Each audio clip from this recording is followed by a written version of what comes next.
tous, vous écoutez l'analyse, une émission de Maïso Pakam. Retombé.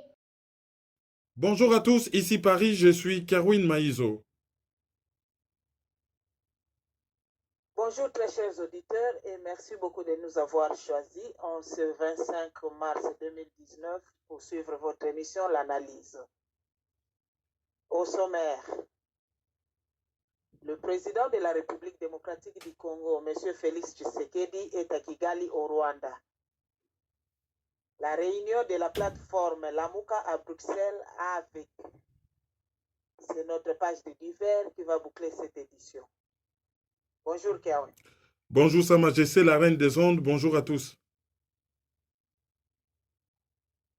Kerwin, merci beaucoup pour l'analyse mkola lelo na sujet na biso ya liboso président ya RD Congo ake na Kigali. Pona batu mususu bakomi kwanza na mutu bameka kotuna biso ndenge nini tolobaka agression ya Rwanda na mboka na biso RD Congo kasi ndenge nini président na biso azokende lisusu kuna na Kigali ake kosala nini intérêt politique nini oyo ou ba retombée politique nini oyo RD Congo akoko bénéficier nango et puis otie biso na contexte pourquoi azakuna. Officiellement, président de la République démocratique du Congo, Félix Tshisekedi, accueilli na Rwanda na cadre ya sommet Oyo, ezali organisé par gouvernement ya Rwanda na journal Jeune Afrique. Oyo ezali sommet ya ba entrepreneur africain, donc ba CEO ya Afrique, bo bazali ba capitaine d'entreprise, ba directeur d'entreprise, ba kendaka kosala sommet moko pona ko discuter sur yambalo yo thème ezali libre ko créer zone ya libre échange na Afrique. Oyo ezalaka un des points principaux ya programme ya Paul Kagame en tant que président de l'Union africaine. Pour ye alingaki a créé à ça la Afrique comme zone moko ya libre échange sur le plan économique, de telle sorte que si ba marchandises zo circuler, batu ba futa douane te, ma marchandise circuler librement. Et projet wana ya libre échange ou libre échangisme, ezali projet moko cher na ba capitaliste américain, bango bakomaki kolinga monde ezala monde moko oyo bako faire circuler très librement ba capitaux, c'est-à-dire nkita, mbongo, bako faire circuler librement ba marchandises sans que efuta douane to et subir ba restriction tarifaire ndenge to benga ngo na droit international économique. Et koto yo bango basalaka compliqué ezali mbongo circuler, marchandise circuler, mais batu il faut ko tchaba frontière.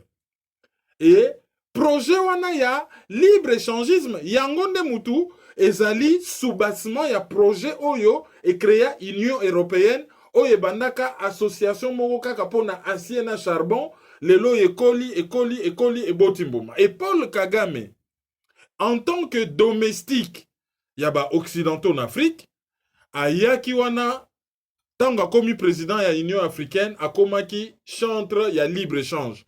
Parce que pays na ye loko les angan kita, alors Luka a se développé makasi côté ba service, et ce qui a commis ko développer ba service, pona ezala rentable pona ye, il faut que ba service est circulé en grande vitesse et est circulé librement, d'où projet wana ya zone ya libre échange na Afrique. En soi, techniquement, tozali dogmatique te. Libre échange eza mabete. Mais il faut que na ba limite nango batala économie ni neza makas, économie ni neza faible. Nanazo bénéficier nango. Nanazo bénéficier nango te. Il y a des choses à vérifier pour mettre en place libre échange. Et Jeune Afrique ezali journal moko entre autres financé par Kigali aussi. François Soudan Oyo ya responsable ya Jeune Afrique comment même livre moko élogieux. Oyo ba point ebele na kati ezali mensonger en faveur ya Paul Kagame, hein, ba choisir na yebite soki François Soudan muta choisi saki to nani na yebi moda décision kunate soki Béchir Ben ya, on ne sait pas. Mais au moins Jeune Afrique a poni Kigali Conference Center pona basala sommet wana, sauf erreur de ma part, nalobi bien, sauf erreur de ma part, basi basala yango pe na Bruxelles. Là n'est pas le problème. Jeune Afrique choisit où il veut kokendo sala sommet na ye. Thème, bazo choisir thème oyo bango balingi par rapport na ba besoin ya ba entrepreneur africain. Ça aussi ce n'est pas un problème. Mais tongito démontrer kaka que officiellement Félix Tshisekedi akei na Kigali pona dossier wana. Mais ya zalaki déjà na tourné na ye de prévu. Tourné wana ememi ye na Angola. Akei na Angola. Amoni président Lorenzo. Basololi. Tango azongi akei komona lisusu nani. Akei komona un autre agresseur du Congo, l'Ouganda. Tango auti na Uganda azongi na Kinshasa, akei na stade. Akei ko assister na qualification ya Léopard na Coupe d'Afrique des Nations oyo ekobetama na Égypte. Et tango, bon là on a vu qu'on va faire un quinoa et tout ça, bon voilà. Vraiment il était à fond dans le truc et ça semblait ne pas être faux. Bolimbi ça langage un peu familier truc. Nana va vraiment azalaki à fond na katia match. Et ça semblait sincère. Et tant que silisi wana, akamati direction Kigali.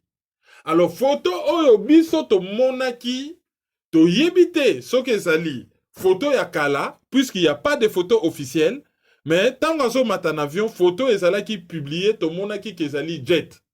Autrement dit, a zongeli makambu na ye, ya location ya avion, pays eza na mbongo te. Avion ya présidence ezali, azwa yango ako minimiser ba coût au lieu que a louaka avion ça coûte trop cher. So kite a utiliser ligne normale net ba avion à lac o ekendaka Goma a utiliser yango ba président misusu pe basala yango eko diminuer en rien.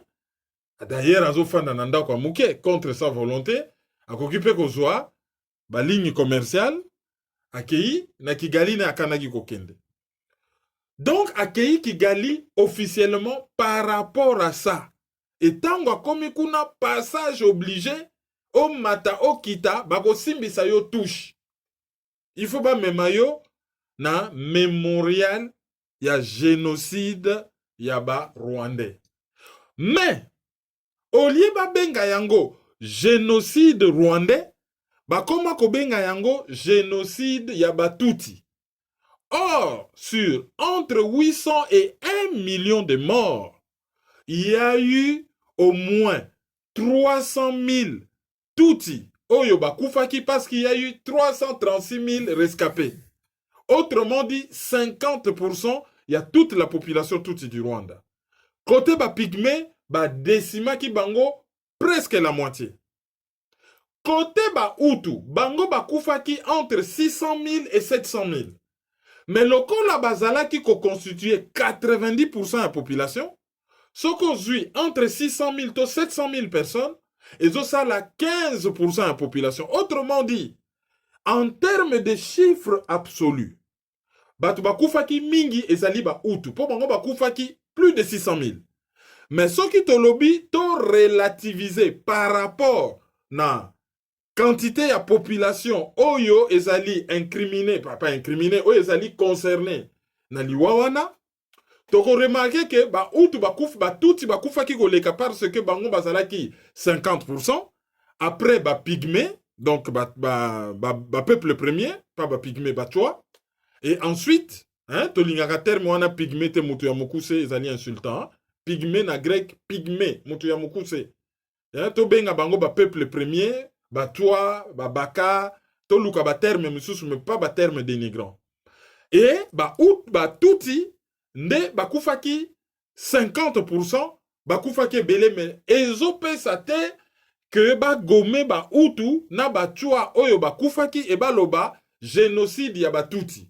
Je regrette qu'un journal congolais neti actualité.cd azokoma génocide ya ba Tutsi. Or c'était un génocide yaba rwandais. Mais comme c'est un génocide ba bomaki ba rwandais, ça concerne toute l'humanité. Donc ce lobby génocide ya Barwandais Nikoloba, bomaki Barwandais.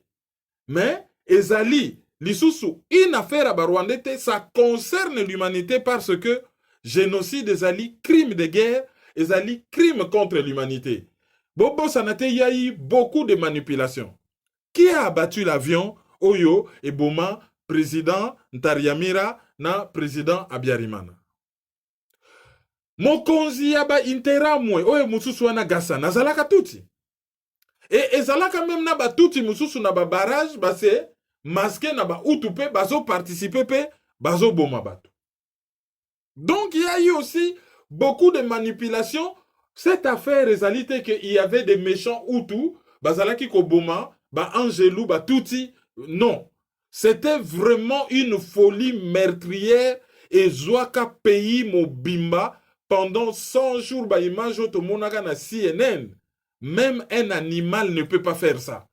C'était mais une folie meurtrière. Donc, l'air Tshisekedi ya komikuna, eloko liboso, allez, bokende ko gunza makuna, bobo sanate, bakatumbi, bakamere tout baleka, ba mema bango bakendo gunza makuna. Et, bandakala na memorial wana, bazalaki ko lakisa ba crâne, ya bato bakufaka na génocide. Sauf que, à l'époque, Oromona bakran misusu mine longwa. Or, squelette ya mutu soka kufi po mine longwa, il faut squelette umela na mabele.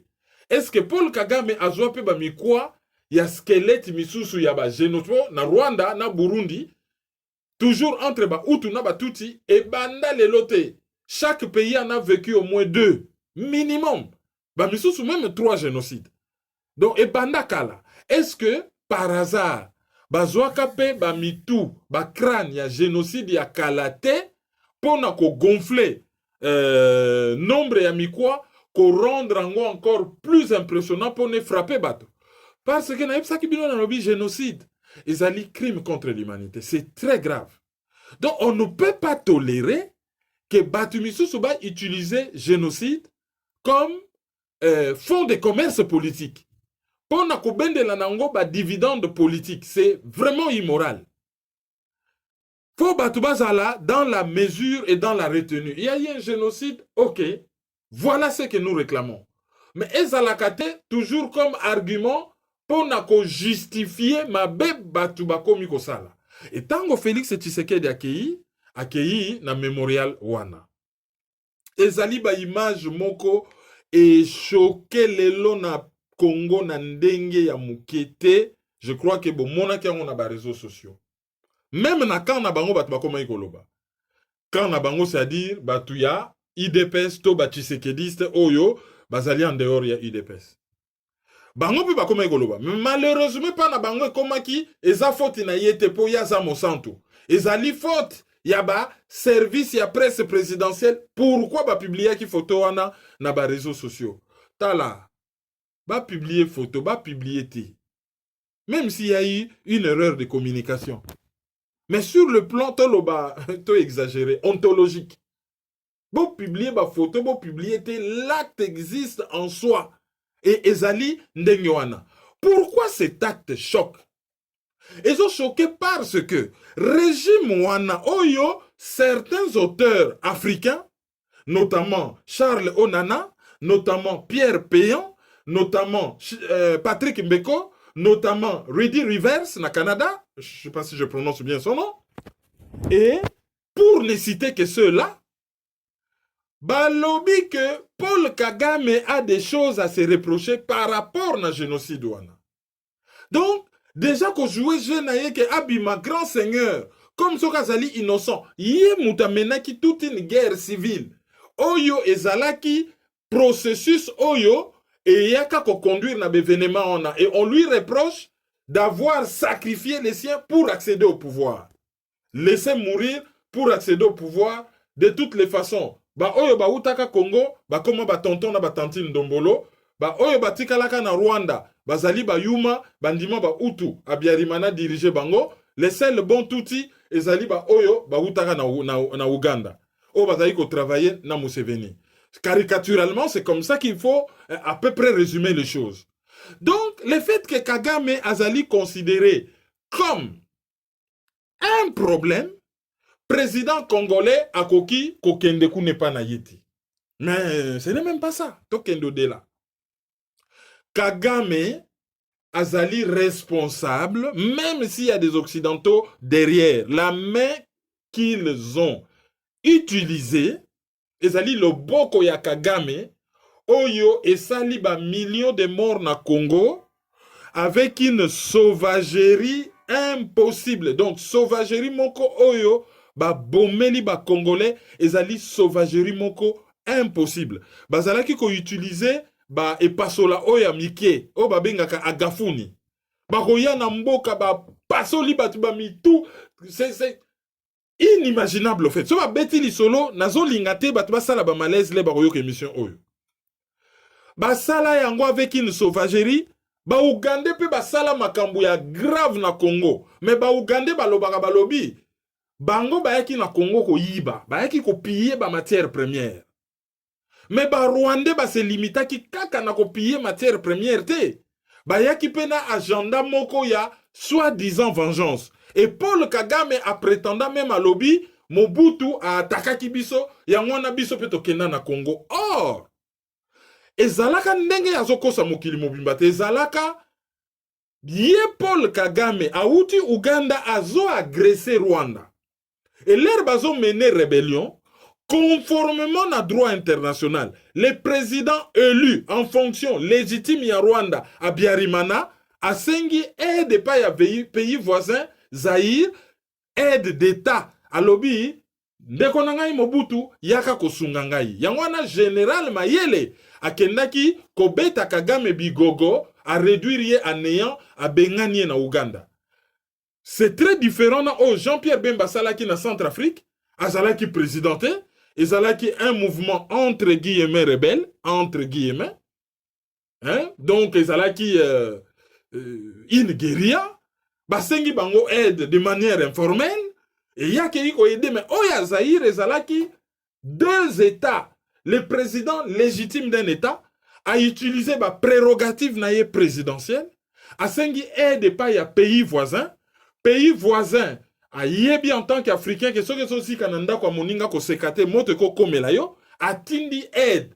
Donc le Congo n'avait pas agressé le Rwanda, le Congo a aidé le gouvernement légitime du Rwanda à faire face à une agression militaire.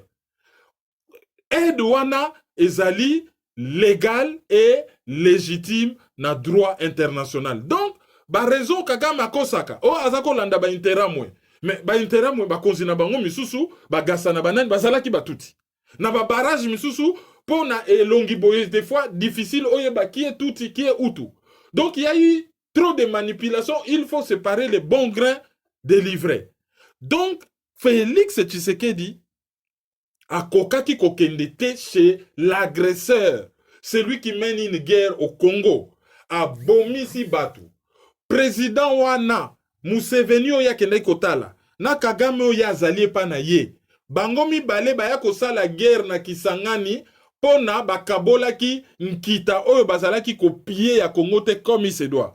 Basala guerre en pleine ville habitée. Bebisa ville, basala plusieurs centaines de morts, bafuta na bango logo mogote. D'ailleurs, plainte oyo, déposé la ka Uganda, alias Joseph Kabila a retiré plainte. Pour na Rwanda, yé asala déclaration préalable, il y a reconnaissance, il y a compétence, il y a cour international de justice, moyen balandela yekunate, mais etikalaki, conseil de sécurité. Etikalaki, de façon individuelle, par exemple, na New York, ezali na tribunal moko, ezali compétent pour na ba génocide, ba Herero ya Namibie, oh bazalaka victime, ya premier génocide ya histoire moderne. Oh yo ba allemand ba salala ki ba contre ba Herero na Namibie, ba déposer plainte na tribunal à New York. Par exemple, il y avait des mécanismes que bateau bazana Kinshasa batikala ko actionné. Alors, ba dégâts oyo Paul Kagame asala na Congo. Soki gouverneur na ye na Congo, alias Joseph Kabila, a déclaré ni état d'urgence, ni état de guerre. Azalaki ko saboter ba généraux congolais nyonso yo, bazaki ko linga ko gagner Rwanda, Bambunza Mabe, Mamadou Ndala et tout ça. Yé mwana mboka Rwanda aleki na justice te. Rwanda a reconnaître mabe na yete. Rwanda a indemnisé ba victime te. Rwanda a tiki nan kosasa biso te avant-hier na Goma bakendaki kosasa batu. Et le président congolais, s'en va chez l'agresseur. Et pire, accueilli qu'on s'inclinait devant mémorial ya génocide rwandais. Mais ba mort congolaise, nanya ko rendre bango hommage. Et loko ya misatu, wana natangi déjà 2 points. Ya liboso, na lobby, Kagame azali soupçonné d'avoir déjà perpétré ce génocide. Akoyi ko yana batute, mawaboya ko telema wana, s'il a des choses à se reprocher. Et loko ya mibale, azali agresseur ya Congo. Mais eloko ya misatu, ezali que Paul Kagame, pardon, Félix Tshisekedi, babomi batuna Yumbi. Plus de 1000 morts, massacrés. Babomi batu na Kasai, na dossier Kamwina Nsapu, Mbanzalomba, Chimbulu, Mbujimai, Kananga. Baboma batu ya Bundu dia Congo. Basasa batu na Kinshasa, dont les militants de l'UDPS se retrouvent dans la fosse commune. Isaganango faute na bangote, c'est faute ya la morgue. Bazalaki ba indigent, bango basalaki très bien. Tango bango basali très bien, population komi na mbongo belé ale. L'air mbongo eleke belé, mbalamoko population komi pauvre, komi indigent. Mbalamoko kimobola et bomi population. Allez, l'air et bomi population, morgue signé communiqué. Nazalaki na bibembe autant, na keko boa kango na libulu kuna na maluku. Signé la morgue. Bino ce moment on a un communiqué, signé la morgue. Alors, batuana nyonso bakufa. Na Kisangani, na Poeto, triangle de la mort. Na province ya Tanganyika, na Beni, na Butembo, na Masisi, na Makobola, bakuna ba femme vivante. Et viole les alliés crimes contre l'humanité.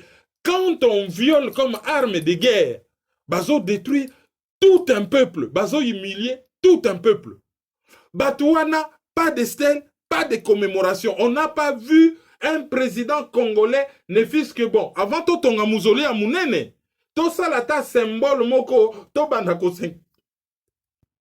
bandako s'incliner. Cela n'a pas été fait. Mais, bazali ko s'incliner kuna, et sika, des gars et salamaki chez voisin. Ko s'incliner kuna, et ça m'a bêté.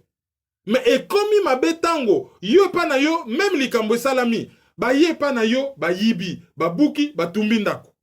Ba keye pa ya voisin, ba buki, ba zo tumbandaku, moi ma yo za nango, yo zo ke no bomaka monte pa ya voisin chez yo, otiki. Ba sakata ba bengaka yango, ikuna ngien. Muto yo, alela mupaya koleka ye moko.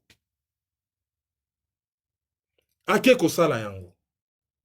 Serrer la main de Paul Kagame.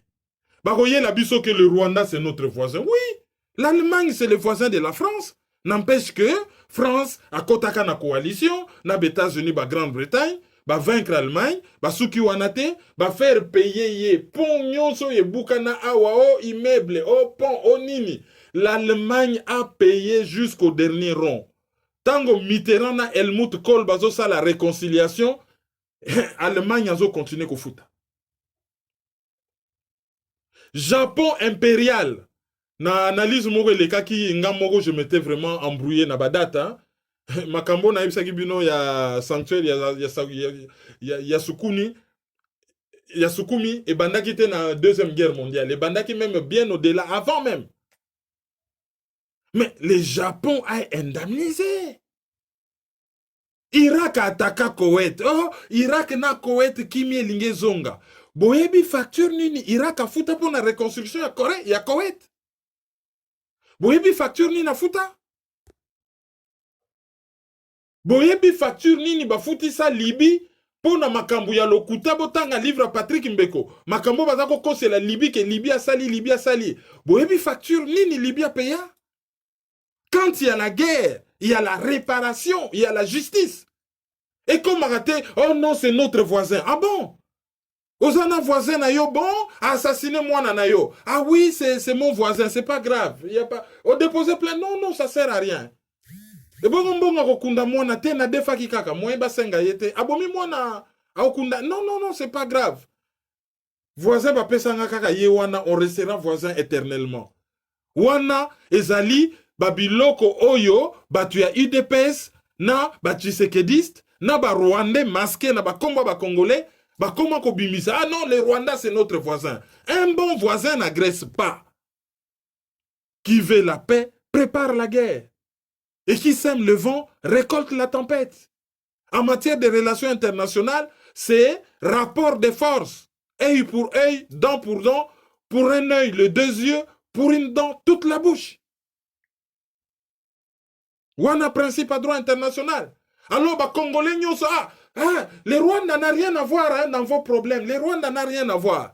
Alors, si bah, comme kuna, moi, bah, si misa bango bah toucher, bah, memi bango kuna, bango bah keko s'incliner. Alors, justificatif est comme yo, na livre d'or à l'obaki que génocide des élo comme abe, il faut tout ça la tout en Afrique, et c'est répété, bisope na Congo, to subir bah effet collatéral lango, il faut prochainement, Union africaine, à ça la que, bateau nyos bazo perpréter ba génocide, bacha bango hors d'état de nuire. Mais est-ce que bilo kako le baron na Kinshasa, en tant que président de la République? Alors, voilà pourquoi je mène la guerre au Rwanda. Basali génocide bango na bango, ba ye nango côté nangai, et pas na bango sali moins d'1 million de morts, Shanghai il y en a 10 fois plus, 10 millions, on n'accepte plus, c'est fini, manipulation, les Banyamulenge, machin, tout ça, ça n'existe pas. Les Congolais rwandophones, ça n'existe pas. Et ça l'a raté dans les Congolais burundophones. Les Congolais burundophones. Pour na Burundi, peut pas tout baza. Et ça l'a raté dans les Congolais rwandophones. Et nous l'obani. Alors, il est allé nous humilier. À Keneme Réunion, il n'était pas obligé à décliner. Bobengi biso réunion kuna ya baseo ya Afrique na Kigali. Ok, bon, PDG à SNEL, PDG à Régie des Eaux, Motusongolo Mpakaloza na chaîne à télé, Ada Bombole, Ozana usine na insecticide, Soki Kobetox, Soki allez. Il y a une réunion où il y a Kende, chambre de commerce à Congo, et que des binobo qui est na ministère à commerce. Non, non, c'est pas grave. Allez-y, ben, bozalaka mayele, boke na bino réunion, les gens vont discuter, bah, et puis c'est bon. Le président de la République n'a pas à y aller, à humilier tout un peuple et c'est un acte, croyez-moi, bah Congolais bah tellement nakanda que le sang de nos martyrs ils ont justice.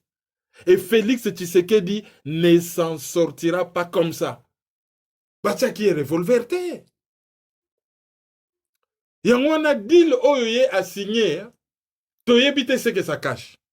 Mukolomo na dako lande mission mon na TVA en France. Batou, bazo raconter misala na bango. Et bazo beta masolo ya ba privilégié na ba entreprise. Balobi Mutu Songolo, ye azali directeur commercial, ye azali privilégié.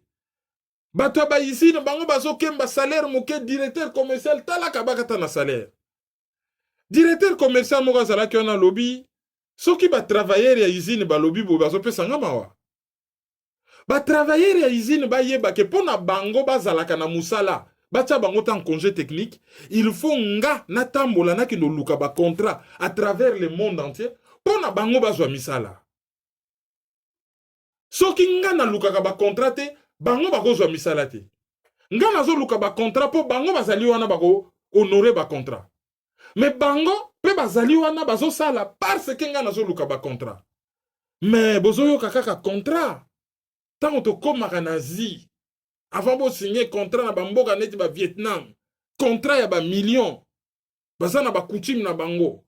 Yo mutoza na besoin na bango go presser bango te bo signer non. Bako ya ba yambi yo ba cheyo à l'aise.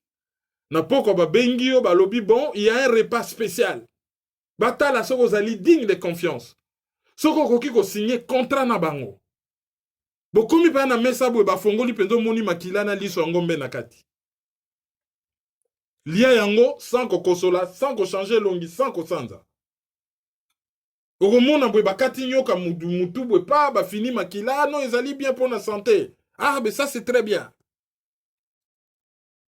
mbala moko ba yo foli yango olepo kangi motema après ah bon kende kolala lobi ah boye bo signer contrat pona batala jusqu'où tu peux aller soko ozali digne de confiance pour contrat ozwi na pasi okobatela yango.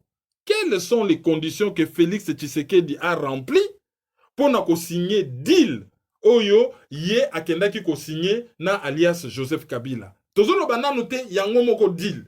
Mais touche nini basimbisaki ye, on le tient par quoi? Oyo ke ba pour na ko garantir fidélité na ye, bazala na garantie qui va rester fidèle. Touche nini oyo basimbisaki ye. Le moment venu, on y reviendra. Donc, Oya Sali ezali très grave. Tobimi penza babwana bwana. Congolais tolo, Zaïrois tolo, vimbisa. Tolo, vimbisa. Lelo Zaïrois comment larbin. Zaïrois comment applaudisseur. Zaïrois comment à genoux. Ils ont rappelé l'événement na monaka Charlie Hebdo, c'était terrible. Hein? Namoun ba président africain ba ego lela en République. Les lois babomi ceux qui sent combien de personnes en Mali, personne, aucun président africain ne pleure. Ba ka ko lela ka ki pa ya ba patron.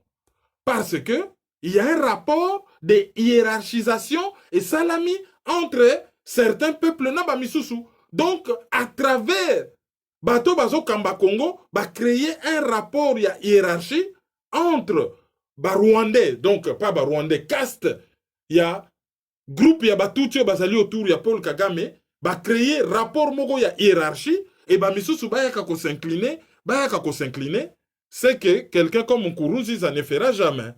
Donc, Oyo Tshisekedi Asali, ezali ka bakata na soni.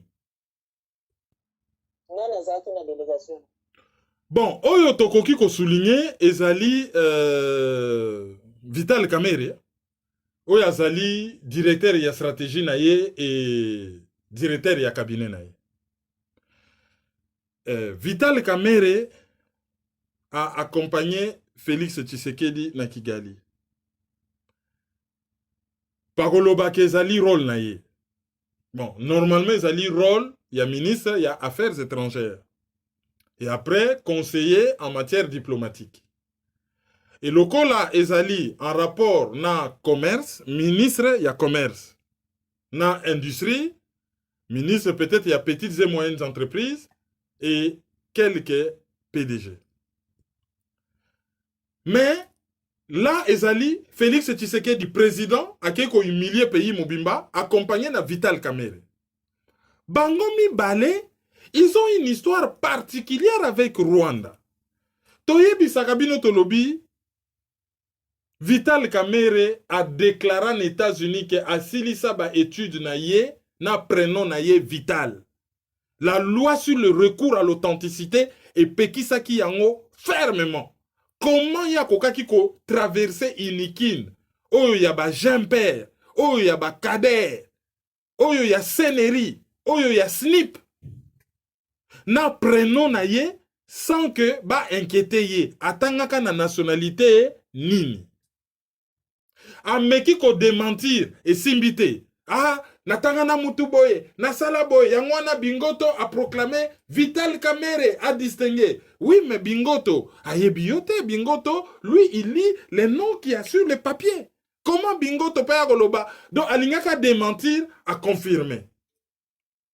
Dernièrement, Binognon Sobomonaki, Vital Kamerhe, Akekobala, Amida Chatour. Tango Akekobala, Amida Chatour, nan loba kangon analyse. Nan lobi, biloko ya libala oyo famille ya Amida Chatour, basengaki Vital Kamerhe, mutu apesaki biloko ya libala, ezali mutu oyo baprezentaki wana na libala lokola noko ya Kamerhe, ezali basengezi oyo ya CENI, Commission électorale nationale indépendante. Or, Américain bauti koloba ke basengezi azali Rwandais. Donc, mutu oyo azalaki kopesa biloko ya libala, oyo azalaki kosala babengango na Kikongo, j'oublie encore le nom, la parable ya libala. Izalaki basengezi. Alors, basengezi baméricain balobi azali rwandais.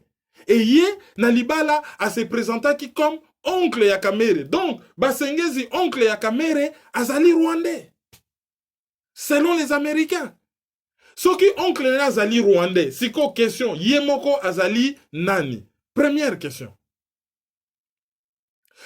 Kamere, tango azalaka na parlement, azalaka actionnaire na société oyo Sonarwa, Sonas ya Rwanda. Disons, Société Assurance Nationale ya Rwanda. À l'époque, ba camion, nyonso côté ya ba Goma tina ba Bukavu wana bazalaki ko s'assurer na Rwanda. Soit disant, bazalaki na confiance na Sonas te. Alors, y a azali na parlement, mais azali actionnaire ya Sonarwa, et toute une partie à pays, au lieu de s'assurer, la société a un monopole national d'assurance, baza ko s'assurer na société à pays voisins. Toujours le Rwanda. Les noms l'air bazo benga Rwandais, a comment ko desservir Kinshasa. Rwandais ezali société moko yo, ezali na kombo ya Rwanda, mais c'est une société de capitaux. Ezali na ba actionnaire. Est-ce que par hasard Kamere azali actionnaire na Rwandais? La question reste ouverte. Bon mekakota la parmi ba actionnaire ya Rwandais. Par hasard Kamere azali actionnaire te, par hasard. La question reste très ouverte. Mais ba relation na yena Rwanda ezalaka toujours compliqué. Compliqué so to lobi compliqué flou. Mubaki alobi a monaka bango kuna na Rwanda. Bazo loba kinya Rwanda. Ba présenter la ke na ba Rwanda ba lobi ba noko ya Kamere. Tozui journaliste oyo Mushebe kwa. Papa na ye azali yaya ya ministre Mushebe kwa. Po ministre Mushebe kwa batu bayebi mwasi na ye. Ba loba 50%. Po ba Mushebe kwa bayebi ke bazali d'origine rwandaise. Mais tango ye moko azo silika na dossier moko boye, aza na conflit na yaya na ye, oya bala payi, bakosela ka iso akomaka lettre. Et à se présenter à l'obi azali mwana ya Mushebe kwa, yaya ya Mushebe kwa oya ministre. Ndeko na ye donc. Et tango a publié ba photo de famille, tante soki na nakufaki, ba moni mama na ye na tenue traditionnelle ya batuti na Kigali na Matanga. Donc mama na ye azali rwandaise. Donc du coup, disons, il y a fort à parier, pardon. Il y a fort à parier que maman n'a pas la rwandaise. Donc du coup, Mushebe kwa zali rwandaise. D'ailleurs, kala émission na yazaki ko sala ngona bar le Manhattan. Boîte wana le Manhattan na Kinshasa, propriétaire nango azali rwandais. C'est un chic type. Yepenza, c'est vraiment un mec bien. Nde balobaka, nandenga ba yanke, vraiment za mutu malam. Hein? Izali te ko soki mutaza rwandais asa faux. Oyo mukolo Manhattan yependa chouette. Donc, asa toujours na batache na Rwanda, Madame Mushebe quoi. Pourquoi j'en parle là? Yepo na la présenté na gouvernement, zala qui présenté par qui? Par l'UNC, hein? D'un certain Vital Kamere. Et toujours à propos ya Kamere, il faut tout signaler bine logo moko boy.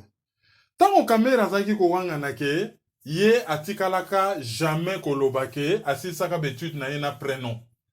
Ayebisa confrère na biso Gary Wela lobi soki bo ramenene ngai émission oyo nga na loba likambo wana. En tout cas, nakopesa yo kaka ndako moko nasaka na bandako te belé na Kinshasa nakopesa kaka ndako moko nga na sanango soki boyeli ngai émission. Et batu babimiseli émission. Or, na droit, la promesse est une dette.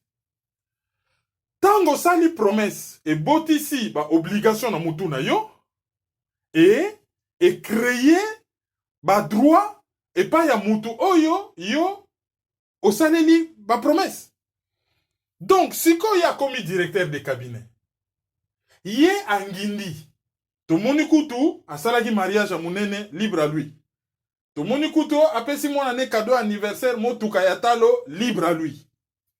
Encore faut-il que mbongo yazo dépenser ndengona ezala honnêtement gagné. Ezala mbongo ya trésor public te. Donc sikoyo akoki ko prétendre que aza na chômage aza na musala te.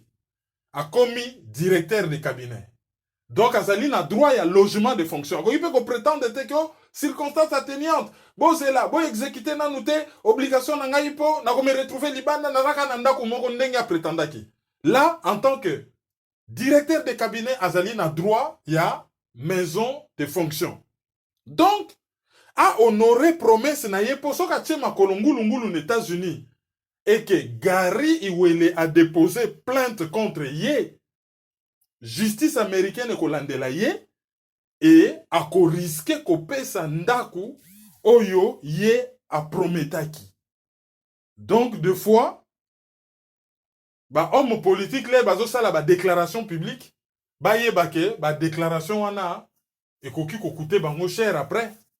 Et puis ba image misusu ba marque ba image tozo lobela ezali ba image moko oyo ekoki ko rattraper mutu tôt ou tard et rattraper mutoa pourquoi vous avez posé un tel acte, pourquoi vous avez posé un tel acte.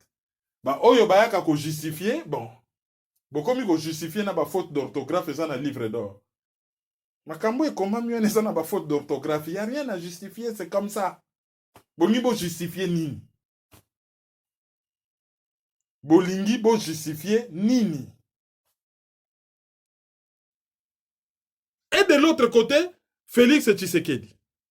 Bon, débat sur moi sinaye, en tout cas, ngai na vérifié ki ba notabilité, une notabilité mouchi alobino wana mwana nabiso.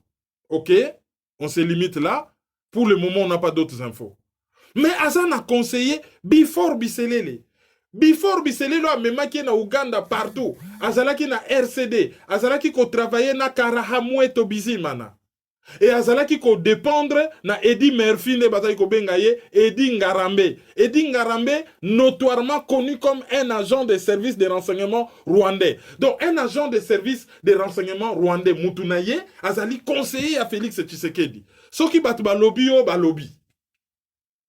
Et bazo ko signer contrat rwandais bana ko desservir Congo au lieu que ça a un contrat commercial. PDG à société wana, c'est une congolo-rwandaise. Congolais Kotoyo, RVA, je sais pas moi, mais c'est un contrat. Oyo, société aérienne, moi, il faut exploiter ligne. Mais il y a un service à renseignement. Garçon, bozo moi en photo. Batuming à Bruxelles, bazo loba, que c'est un Rwandais connu. Depuis les années 90, Azalaka Masta ya Félix Tshisekedi na Bruxelles. Selon certaines sources, encore faut-il que, et ça verrait vrai. Donc, Bana à Bruxelles, bon confirmé. Donc, on a déjà, Banda Kala, le rôle à Bayebi Kazali, moi, na Tshisekedi, déjà, toi, Est, si, son ambi Est, c'est façon qu'on le baquetine à pays voisin, encerclé déjà, donc on dirait, Bazaï, comme on a déjà, bon, tous à la quand même, na moi, fenêtre, na biso na katanda kuya, Tshisekedi, comme ça, chez Mobutu, tous en abisengimana, na ebele ya basi onyo sa ba rwandaise ba irondel ba tondi seli bango et na côté opposition to teli bango pe basi ba bali ti na niveau que ba musicien na biso ba contribuer ka nango Franco ayemba nzembo moko boye c'est la femme dont parlait Franco na nzembo wana bon na kokota na ba détail ya ba nzembo te pour ne pas choquer certains azaki koyemba une femme rwandaise après l'air ba konzimisu sa ba Congo ba yoki bon ba tomber na ba fantasme nzokande. Pour na ba misusu, bazolanda cause moko national, ya ko infiltrer mboka moko, malembe, et les vers étaient déjà dans le fruit, pour ba ya ko kweyisa mboka. Donc, et ça ba biloko photo fongo la misu. Bato ba beleke nationalité zali faux débat. Baza wapi. Makamwande ngwana normalement le procureur e Fabim Samisisa, ba sengezi yakawa. Ba américain ba lobi oza na passeport rwandais. Yakawa. Yozo ki nationalité congolaise kan. Ou uta wapi. O salani. Bata RCD bazaraka benemi ya alias Joseph Kabila soi-disant, non? Comment se fait-il que Batbasa na pouvoir bango? Ba Mende, ba Basengezi, ba Ntambwe Mwamba, ba John Numbi, enfin bref, pas John Numbi, ba bango na bango, ba Zebele. Pouvoir waniza ya bango, RCD. Mais comment expliquer que bango bazalaka benemi ya alias Joseph Kabila? Bango ne Batbasa na pouvoir na kin. Bozo monate qu'il y a quelque chose qui cloche. jusqu'où?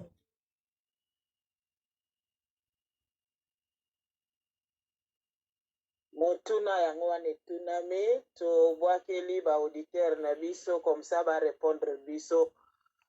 Toleki na sujet na biso ya mibale eza réunion oyo ya plateforme Lamuka esalaki na Bruxelles fois passé na analyse eleki omekaki mpe kosurvole yango kaka mwa likolo mais tokosenga lelo ozongisela biso sujet yango na table mpona omeka mpe koanalyse pourquoi bakotaki réunion wana banani baparticipaki communiqué final oyo selon baopinion mingi ezalaki décevant yebisi biso mpe oanalyse. Lamuka basalaki réunion à Bruxelles et duré 3 jours au lieu de 2. Et journée à samedi, et ça journée il fallait pas autant un communiqué final. Et 8 ans moulaï ba s'enfermer. Et tant on va bimi totali ba body language na bango ndenge nzoto elobaka. Soki mutaza na kanda, soki mutazo sepela na kambute. Expression corporelle, body language. Ya batu. Ozo mona que on dirait réunion les kaki bienti. Soki totali kaka expression ya professeur Matungulu, on sent qu'il y a quelque chose qui a cloché. Bah, verrouiller communication, Jean-Pierre Bembane Moutifo Aloba, Katumbi pa Lobaki.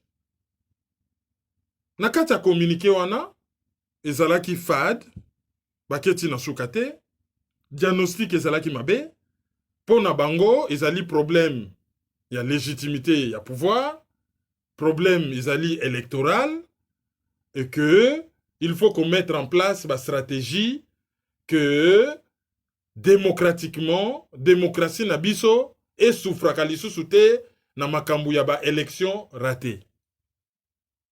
Wana communiqué na bango. Mais ce que l'on veut dire par rapport à ces communiqués qui est décevant, ezali que problème ezali te o démocratie ou élection, problème ezali l'agression Rwando, Ougando, Sud-Africano, Burundo, Angolo, Americano, Union Européano, tout ce que vous voulez, c'est cette agression-là. Et tant que les dirigeants à la hauteur de l'enjeu, on a été agressé. Enough is enough. Trop c'est trop. Il faut tout stopper. Tant que les discours lénifiant, soki kaka babiloko occidentaux koti na sima, c'est fini. Fondation Kofi Annan, ONG sud-africaine wana. Mais banda kaka na ili ya gore bayaka na nzembo ya unité, unité toyebisi bino tolobi société civile. Bako sangisa bango te na ba politicien oyo bazo sa la conquête à pouvoir ensemble bobeleli unité. Gore poto. Baye lisusu unité, tomoni ba député ya PPRD, ba camarade ya Kabila, ba faux opposants, ba opposants, tout ce que vous voulez, allez, fourre-tout, sangisa, bitoto, allez, j'invale na Bruxelles, wow, toyebisi bango, rassemblement, fuck up. Ah, te soki Tshisekedi na 2011 po alingaki ko sangana te, ye ifala sangana na Kamere na Kengo, toujours Kamere. Lokola ya boyaki, ya polipo ya lingaki ko sangana te. Mais lokola blague. Batu ya Lamuka batindi Fayulu balobi kende ko teleme la machine à voter. Comme ça, soki yo teleme li machine à voter, élection salami sans machine à voter, yo za wana kaka pona 2 ans. Parce que il faut Katumbi na Jean-Pierre Bemba Baya ko participer. Peuple congolais a déjoué ba plan na bango, ba komisi Fayulu d'un petit leader quinois à se retrouver leader moko national et internationalement reconnu. Donc il y a comment jouer carte naïe et frustrer Bamissous. Jean-Pierre Bemba silencieux, service minimum, Katumbi aux abonnés absents, Gazo et s'exprimer à travers Batunaye. Francis Kalomba loba qui clair à lobby non, biso to embrassa qui combat ya Fayulu te, biso to zalaki derrière un candidat. Fayulu, mais to embrassa qui combat na yete. Ah bon? Bango bazalaki derrière Fayulu, bambrasa ki combat na yete. Mais, tango Jean-Pierre Bemba lobi makambwana. Ozo mona penda ke ezo cadre te na diagnostic. Katumbi ako lobani. Tshisekedi c'est son frère. il est accompagné qui est à Genève. Le problème, c'est Kabila. Mais c'est le même Katumbi qui nous a dit que Kabila est un bon président. Il y a un problème. Le problème, c'est Kabila a désigné des dauphins. Après, les Cambouizate. Il l'a dit, na Suisse. Kabila a désigné dauphin na Chadari. Où est le problème? Et puis, oh, il a mis sur Chadari. Et le vrai dauphin, c'était Tshisekedi. Tshisekedi, oh, Katumbi accompagné qui était à Genève. Donc, il faut être très content que, Kabila Samoutoumabete a désigné dauphin. De un. De deux dauphins, on a mis son propre frère Oye a accompagné qui tina Genève. Alors, qu'est-ce qu'il veut pour Toyebi Kasabe Nanaki? Bazongi si on a ba ONG, ba menace bango, bazalawana pour l'objectif ezali soulèvement populaire et salamate. Parce que bango, batali fayulu nakini bamoni azoya. Lera yé na Paris awa. Paris, nezalaka ville laboratoire na bango. Fulo bamona yi na Paris batali Tato ya komo beta masolo que je suis le commandant du peuple. Hein? Soulèvement populaire et kokikoya. Mbala moko ba mettre en place machine na bango. Ba ONG boya wana bo étouffé tolingi soulèvement populaire te bo étouffé. C'est ça l'objectif. Et balingi ba komisa yango plateforme politique pour ba que ça la politique.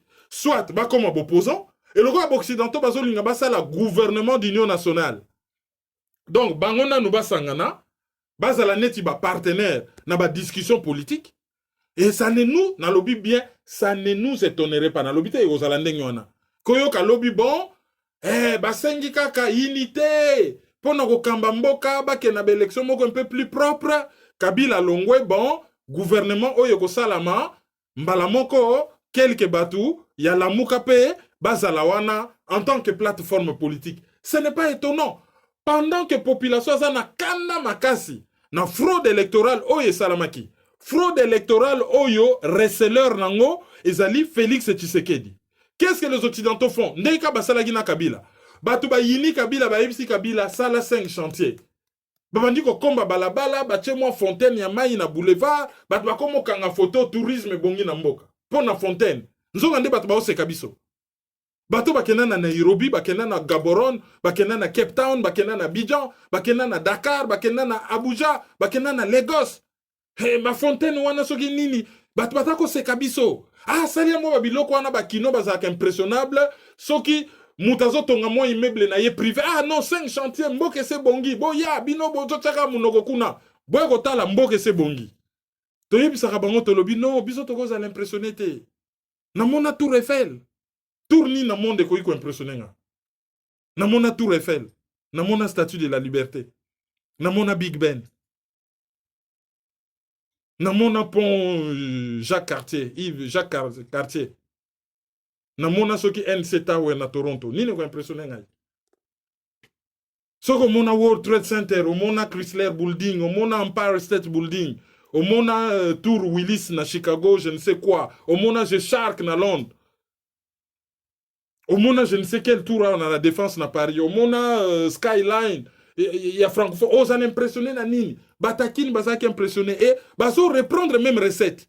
Ba inogiro hôpital. Ba komi balabala boy. Ba komi ko bongsa ba balabala. Misale zo sala mabino boza na bino calme. Bondi ma fraude. Essentiel ka ande misalande. Fraude bobeta kara. Misalande.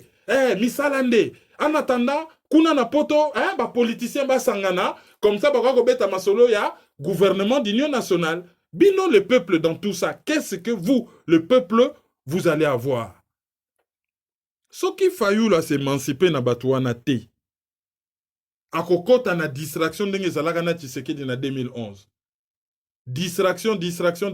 Bola la pongia ba bébé. Après, alongwe président élu. Mbalamoko a se retrouvé opposant et puis collabo. Et toujours risqué kolanda nzela wana. Sikoyo aza na États-Unis, tourner na yeza ko se poursuivre et kozwa direction nini. Toyebite mais communiqué final ezalaka très décevant. Katumbi fo ayeba, lera lobi que Tshisekedi c'est un frère.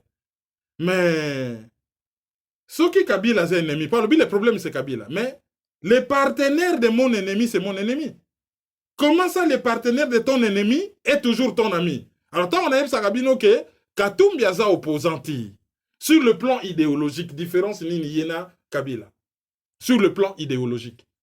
Sur le plan technique, politique, il a perdu quelles élections? Katumbi, il avait perdu quelles élections? Oyokeya s'est retrouvé en opposition. Alors, s'il est opposant, ni sur le plan idéologique, ni sur le plan technique, il est opposant par rapport à quoi? C'est un dissident? C'est un frondeur? Mais quoi, le Bakazali opposant? Boka qui déclaration na ye, Félix c'est un frère, il est accompagné qui est Tina na Genval. Le problème c'est Kabila. Mais côté Moussoussono, Kabila n'est pas le problème. Réfléchissons un peu. Réfléchissons un peu. Si le problème en Zali, il faut passer la tout que Bamakambouana, il surtout en rapport à la démocratie, déficit à démocratie, élection et tout ça. Et ça, la malisoute, mais qu'est-ce qu'il faut faire? Il faut que la population se soulève, qu'on mette fin à tout ça, que désordre il y a. Il y a un loba qu'il faut faire attention à la classe politique congolaise. Bazali, très toxique. Classe politique, on est corrompue en général. Ezali, très toxique. Lutte sur lobby Ezali a changer classe politique mobimba avant de réformer l'homme congolais tout court. Pour nous changer mentalité.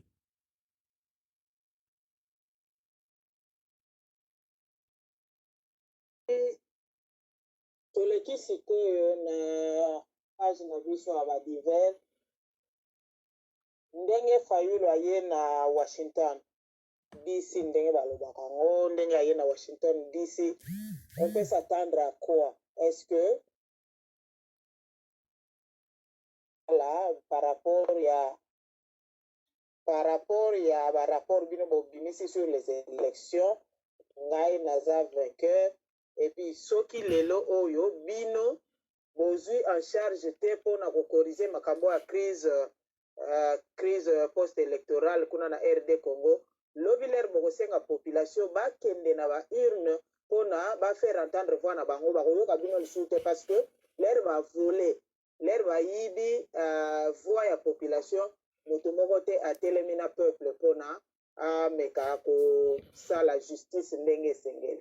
Est-ce que ekoki kozala l'ordre du jour ou bien akoya kaka pour aya kozwa baordre ndenge balobaka mondele nani mozungu anasema? Soka ye kozwa baordre azosala erreur ya grave. Élection esalami. Bapirate serveur ya Seni.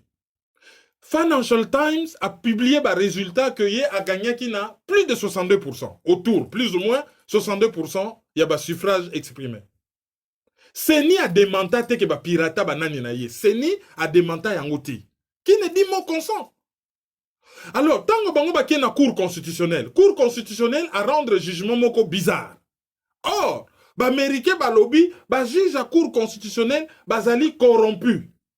Corrompu na nini? Corrompu déjà na mbongo oyo ba gonflaki pona machine à voter 100 millions de dollars na bambongo misusu. Et na kati y a même un citoyen rwandais qui n'avait pas à être là. Mais ça fait tellement trop que la fraude et corrompaka nyonso, donc il faut tout annuler. Et on l'a fallu la zolo bakeba annuler l'élection ba bandela. Il n'a pas tort. Cour constitutionnelle corrompue, preuve mon ami. Président Yasseni, Oyo Azali censé, Kozala, indépendant, mais indépendant, a gonflé ma facture pour soutenir candidature, il y a candidat ya Kamoko. Nani Shadari, Ezali na rapport américain, preuve lisusu, na yena basengezi. Basengezi a kena réunion ya PPRD na Kingakati, enregistrement Oyo Jeune Afrique publiaka, Corneille Nanga a kena réunion ya PPRD na Hôtel du Fleuve Congo, Kempiski. Donc rien que ça, procureur, normalement, il fallait qu'à se saisir, annuler l'élection. Mais ce qui faillit la zube élément on a. Akeina eloko en Afrique du Sud cour constitutionnelle de justice africaine. Akeko déposer plainte kuna pour atikina oyo y a droit de l'homme parce que au moni cour constitutionnelle ou n'importe quel cour y a droit. Élément moko ezali important ezali barandaka jugement moko juste et équitable. Et jugement moko juste et équitable ezali un de droit de l'homme, un des droits fondamentaux reconnus à l'être humain. Et ce qui va violer le droit en tant qu'être humain, il y a toujours un mécanisme oyo okoki kosala ke bazongasima. Mais il y a un élément nouveau uti kobima. Rapport on américain bozongo lokolo élément nouveau. Bokingi sous na cour constitutionnelle bobitala rapport américain yangoyo. Mukolo bosambisa ki biso biso to yibagite. Élément nouveau yangoyo. Bo bandela tout à zéro. Bo bandela tout à zéro. Pourquoi Fayoulou ne le fait pas? Pourquoi Jean-Pierre Bemana Moïse Katumbi va soutenir Yeti? Bazoua qui est comme leur garçon de course. Siko a commis leader au même titre que Bango, donc a commis concurrent à Bango déjà dans l'opposition. Et de l'autre côté, Félix Tshisekedi, Asazui et Lokonaye, na partenaire Naya Sika, bazo sa la majorité na Bango ya bizarre, ba fandi ensemble. Ndenge Kabila Lobaka ke, au leto ke na élection divisée, to ya bisonyo sokaka ensemble, c'est-à-dire la classe politique contre la population. Bango ba roloba pour. Ensemble, to Kambamboka. Yango na Jeune Afrique, le Jeune Afrique à lobby, il y a le loi à lobby, Tshisekedi, Azana Katikati, Nasima, base bazo bakomi impatient. Bazo chaye pression. Liboso, ba occidentaux pe, bazo zimele, bazo zela. Pembeni, partenaire na EP ya FCC, azo cha mulunge. Akosuka wapi. Azali partagé. Et ce qui pour l'andi interview à Colette Brackman, oh toyebi kazali barbouze. Oh ba benga penda ba genre renseignement. Dans la voix de l'Amérique. Azo boaka ba phrase amike bat bazo mono logo la blague. Moi ba phrase du genre ah mais Félix Tshisekedi dans ba dossier belé hein, ba tapé perdre bazo akimilango le moment venu, ba kokipe ko utilisant pour na balongola ye. Ah dossier à faux diplôme, ah dossier à boy. Mais ndenga ke na Rwanda pe ba ko considérer comme une haute trahison. À trahir une cause nationale. Et ça li ba dossier moko bat basali ko accumuler. Ben après sikoyo, et ça na bateau yo bazo défendre par ce qu'il faut défendre. Mikolo argument comme kaka professeur Mbata. Bat babosa na ke professeur Mbata azalaka membre à UNC na mte soka longwa. Déjà en tant que membre à UNC, oui, il y a la science, mais objectivité sikoyo. Asalaka papier moko philosophiquement bien écrit. Mais papier, ça se résume en quoi? Azalaki, qu'on justifier une fraude électorale. Oh, yami balai ko salo bat bazo kumisa. Raisonnement nezo tenir la route. Ce qui article yazo cité, ezali ko concerné pe ba parlement provinciaux. Or, article 160 de la Constitution, ezo démontré noir sur blanc que oh yeloba miwana c'est pour na ba parlement ba chambre nationale. C'est-à-dire Sénat na Assemblée nationale, pas pour na ba parlement provinciaux. Ce qui a sali une très bonne interprétation, il y a article 160, raisonnement na été zoko yanamai.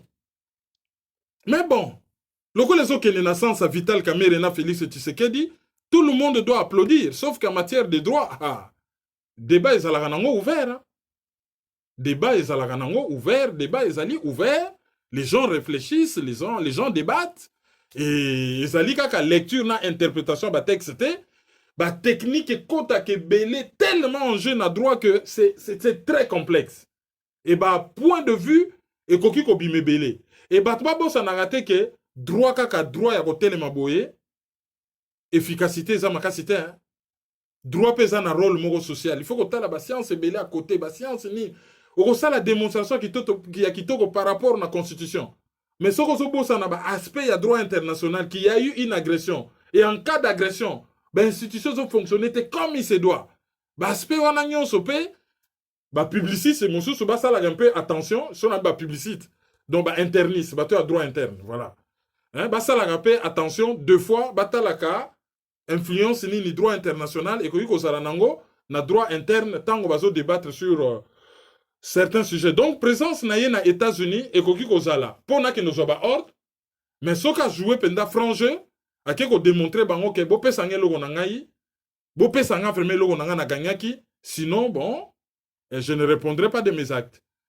Bon botala déjà l'air yaza aux États-Unis ba libérer Fadenhouse mpa kwango o bakangela ka Fadenhouse banda 2016 ti lelo a futite mais na cadre ya décrispation allez bakei ba libérer Fadenhouse et zongeli misala. Bon voilà.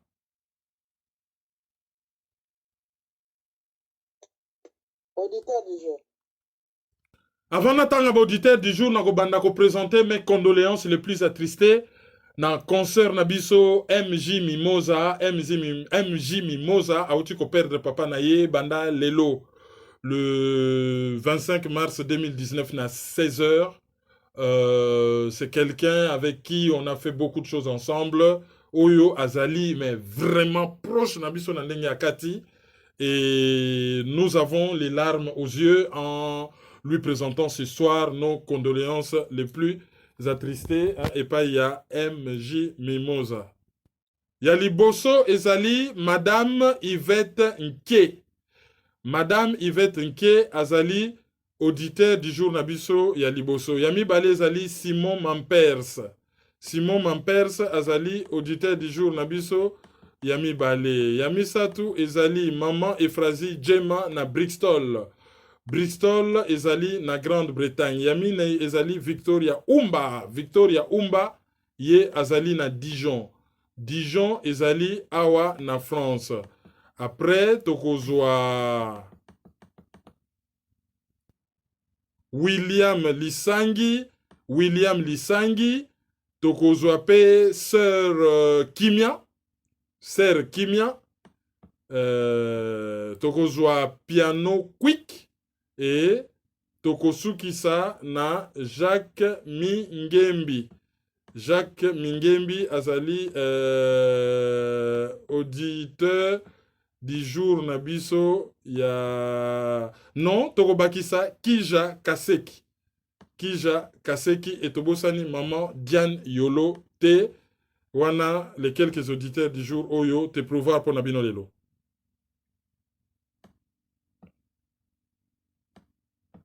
Merci bandeko. Tosepeli mingi ndenge bolandi biso. Merci na patience na bino. Tomona na mikoleko ya et surtout merci mingi pour na soutien na bino par rapport ya mbela. Tobetaki fois passé pour na ba menace ndenge tolobaki yango. Biso tobundelaka mboka na maloba na biso. Basusu basala yango na minduki biso tobunda na maloba na biso et puis soki force eza disproportionné soki tolobi likambo oyo bino bosepeli nango te tozala toujours ouvert pour na droit de réponse. Donc to remercier bino mingi pour na basoutien na bino et soki bakommunike ezali tokopesa soki eza te torappeler bakontaka site et puis tomonani mikolo boya. Merci mingi na tapeli bonjenga pour na participation na na forum Oyo. PayPal na biso ezali maizo@hotmail.com pour na bato balingi ko soutenir site ba oyo balingi ko participer na cadeau ya maman Sa Majesté la Reine des Ondes. Téléphone 0033 758 469 414, WhatsApp 0033 763 55 38 46 et puis chaîne YouTube Kerwin Maizo, vous partagez le lien pour un abonnement. Toyebi que internet est commis très cher na Congo, bana ya Congo ba commis na difficulté au land émission. Toko banda ko katela bango ndambo pour na kocha na ba groupe WhatsApp. Et puis lobby na recommandé la kibino livre ya manwa na kitwa Ngantse Servos Niakos, études sur la SAP et la religion qui t'indi, vie et œuvre, tome 1. Bogoyi komona yango pe à part l'armatan, ezali na présence africaine. Merci mingi na ccdp-rdc.com. Merci na Congo Lulendo, hein, une des personnes qui nous aide aussi à réaliser cette émission. Merci na Debriefing Media Channel. Merci na Congo Éveil Radio. Jean-Bart Moussoulou. Merci na professeur Yalengi. Merci na yo maman Sa Majesté, merci na bino nyonso. Tokomi mbala sima bobo sanate boke nolanda émission Oyo soki phénomène taliban ezo relevé na psychiatrie, titre wane bangisi nango bato pour rien. Na kati kuna médecin mais professeur a expliqué makambo proprement et apesi même réponse na kati bato ka leba moni titre ba fingi ba taliban non. Prof a expliqué makambo mais kitoko et ba expliquer pe phénomène ya pédophilie. Pourquoi bat bazo kakaka oh église catholique, oh église catholique. Prof a ko démontrer selon ba statistique ezali nango to moko général dans la société et fait loup et après c'est ça on dirait ezali problème église catholique. Ezali dans la société, ezali l'église catholique, ezali chez ba musulmans, ezali chez ba protestant, ezali na ba église de réveil. Bon, l'émission, c'est très intéressant pour Batebe. Ah, bafingi na bango mutute, ba expliquer ma kambo scientifiquement. Et c'est quand même à l'avantage des talibans des fois. Donc, bon, je vous le recommande na chaîne YouTube Nabiso. Merci, au revoir. Au revoir. Dadadi. Merci beaucoup. Merci beaucoup. Merci beaucoup pour tout les enfants.